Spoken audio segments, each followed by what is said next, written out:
Hi అండి, ఎలా ఉన్నారు? అందరు బాగున్నారా? అయితే మనం బ్రెడ్ సైడ్ ముక్కలతో ఏం చేసామంటే బ్రెడ్ పకోడీ చేసామన్నమాట. సైడ్ ముక్కలతో వీటిని టేస్ట్ చేద్దాం రండి.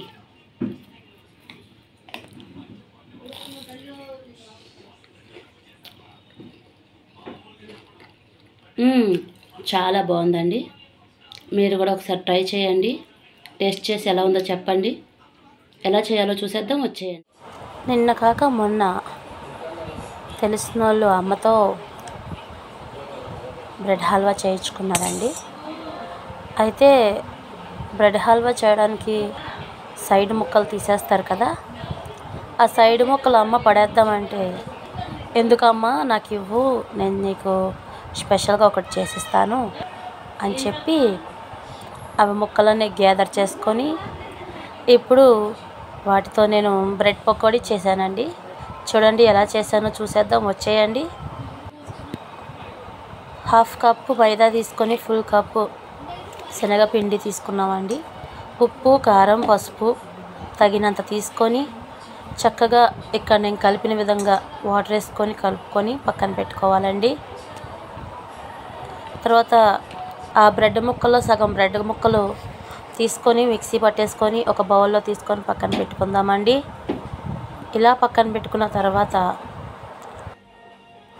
ఆయిల్ సిద్ధం చేసుకుందాము. తర్వాత మనం వేయించిన ముక్కలు వేసుకోవడానికి ఒక ప్లేట్ సిద్ధం చేసుకుందామండి. తర్వాత ఈ పక్కనే ముక్కలు ఉన్నాయి కదండి, ఒక్కొక్క ముక్కని శనగపిండిలో తడిపి పొడి కొట్టుకున్న బ్రెడ్ పిండిలో కూడా కలిపి ఆయిల్లో వేసేసుకోవడమే. నేను ఎలా అయితే చూపిస్తున్నానో ఇక్కడ సేమ్ అలా వేసేయండి, మనకి క్రిస్పీగా వస్తాయి.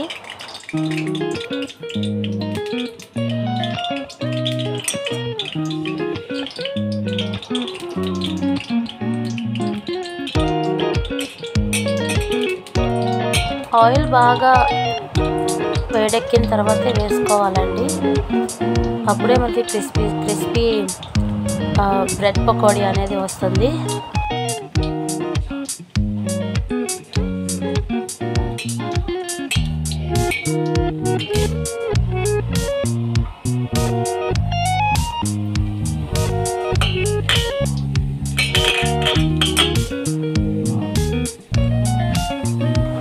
బుడగలు అన్నీ ఆయిల్లో ఉన్న బుడగలన్నీ తగ్గిపోయిందంటే దానికి అర్థం బ్రెడ్ బాగా వేగిందని, ఆ పకోడీ అనేది బాగా వేగిందని అర్థం. అప్పుడు మనం వాటిని తీసేసుకొని పక్కన ప్లేట్లో పెట్టేసుకోవచ్చు.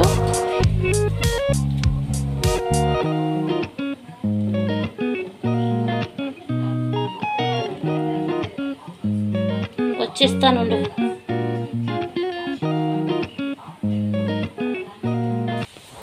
చూడండి ఎంత చక్కగా క్రిస్పీగా కనిపిస్తున్నాయో. టేస్ట్ కూడా అంతగానే బాగుందండి, చాలా బాగుంటుంది టేస్ట్ అయితే. ఇంకా ఎవరైతే సబ్స్క్రైబ్ చేసుకోలేదో త్వరగా సబ్స్క్రైబ్ చేసుకోండి. చూడండి చాలా బాగుంటాయి వీడియోస్. అయితే మా ఇంట్లో కెచప్ లేదండి, నంచుకోవడానికి ఏదో ఒకటి కావాలి కాబట్టి మేము ఇలా ట్రై చేసాము. 3 స్పూన్స్ వరకు పెరుగు తీసుకొని 1 స్పూను టమాటా పచ్చడి ఉంది తీసుకున్నామండి. బాగా మిక్స్ చేసి దాన్ని టేస్ట్ చేస్తే చాలా బాగుండిద్ది. మా ఇంట్లో ఎప్పుడైనా మంచింగ్ లేకపోతే మేము ఇలానే ట్రై చేస్తామండి, చాలా బాగుండిద్ది మంచింగ్లోకి. అయితే చూడండి మనకి వేడిగా బ్రెడ్ పకోడీ రెడీ అయిపోయింది, చాలా బాగుంది.